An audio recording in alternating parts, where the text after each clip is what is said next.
ধন্যবাদ আপা। সুন্দর একটা প্রশ্ন করেছেন। আপনি প্রশ্ন করেছেন এবং আপনি উত্তরটা দিয়ে দিয়েছেন। আমার তো বলার কিছু থাকে না এখানে তেমন। এখন ইসরায়েল তো প্রত্যেক সময় এটা করে এসছে এবং এটাই করবে সে। না আবার হইছে কি আ আমরা আলোচনা করতে, করতে এই ব্যাপারটা এত ইয়ে হয়ে গেছে কারণ আমরা তো এখন সবই বুঝি কি হতে যাচ্ছে। ঠিক জি। আছে?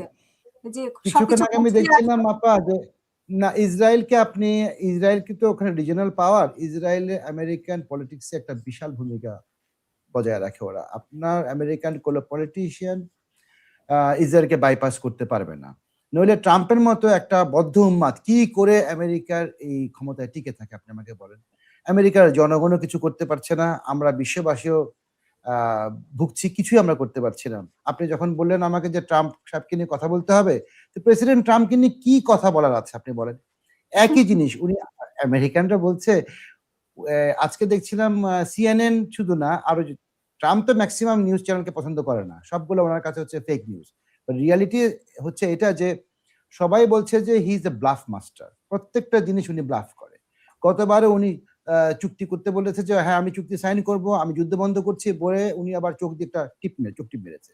তো এটা করতো একসময় আপনার জর্জ ডব্লিউ বুশ করতো এটা, হ্যাঁ? রানী এলিজাবেথকে উনি চোখ টিপ মেরেছিল। এটা নিয়ে অনেক সমালোচনা হয়েছিল একসময়। এখন দেখছি আমরা ট্রাম্প সাহেবও এটা ফলো করছে। এখন ডোনাল্ড ট্রাম্পের ব্যাপারটা হচ্ছে কি, ডোনাল্ড ট্রাম্প কি বলে, কি করে এটা আমেরিকার মিলিটারি এক্সপার্টরাও না খুব এখন চিন্তিত এটা নিয়ে। ইরান যেহেতু বলছে সেজন্য আমরা গুরুত্ব দিচ্ছি আরকি। কিন্তু হ্যাঁ, আসলে ইরানের পররাষ্ট্রমন্ত্রী যেহেতু বলছে সেজন্য হয়তোবা আমরা গুরুত্ব দিয়ে আজকের আলোচনা করছি। না হয়তো আমরা এই বিষয় নিয়ে আলোচনাও করতাম না। কিন্তু আসলে কি হতে যাচ্ছে? আবার পাকিস্তানের মানে প্রেসিডেন্টও বললেন। তো আবার হু, হু। জেনেভাতে এটা চুক্তি হবে গত ২ দিন থেকে আমরা শুনতে পাচ্ছি।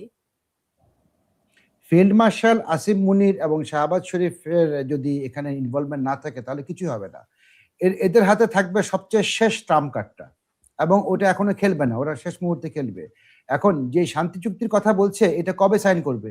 এটা কিন্তু রীতিমতো আমেরিকার কিন্তু একটা পরাজয়ের অ্যা সাইন করবে ওখানে আরকি। হুম, এটা তো হুম। ইসরায়েল হতে দিবেও না। হ্যাঁ? এখন যেটা শুনছেন আপনি YouTube এ থ্যাংক ইউ। যেটা আপনি শুনছেন YouTube এ যে আ আমেরিকা একটা দাসখতের মতো একটা মানে হুম, হুম, আমাদের হুম। যেরকম 71 এ আমরা পাকিস্তানিরা যেরকম সারেন্ডার করেছিল, ওরকম একটা চুক্তি হবে। আসলে কথাটা কিন্তু ওরকমই দাঁড়ায়। কারণ এতদিন যুদ্ধ করে আমেরিকার মতো একটা পরাশক্তি মিডল ইস্টের এই পার্সিয়ান এম্পায়ার এর কাছে পরাজয় বরণ করবে এটা আমেরিকানরা কখনো চিন্তাও করতে পারেনি। ইভেন ডোনাল্ড ট্রাম্পও জানে উনি এটা নিয়ে বেশিদিন টিকতে পারবে না। আল্টিমেটলি এই মিড টার্ম ইলেকশন যেটা আপনার নভেম্বরে আছে এখানে কিন্তু ডোনাল্ড ট্রাম্প নিজেও জানে উনার ভরাডুবি হবে। এবং যখন ডোনাল্ড ট্রাম্প নভেম্বর ইলেকশনে হেরে যাবে, তখন দেখবেন অনেক কিছু বের হয়ে আসছে যেটা আমরা এখনো বুঝতে পারছি না।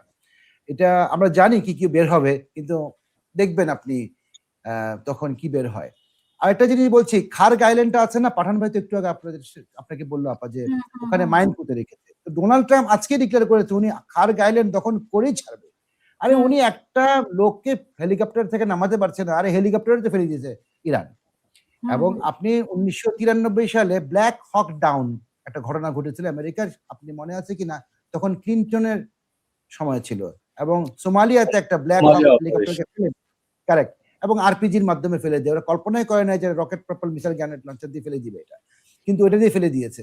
এবং তারপরে পাইলটদের সাথে কি অপমান করেছিল সেটা তো সবাই জানে কম বেশি। এখন ওর থেকে অনেক পাওয়ারফুল হচ্ছে আপনার এই AH-64 if I'm not mistaken hmm, Apache. এটা তো ক্যাপাসি। আমেরিকানরা কখনো কল্পনাই করে নিয়ে ফেলে দিবে এবং এটা পড়ে গিয়েছে পানির ভিতরে।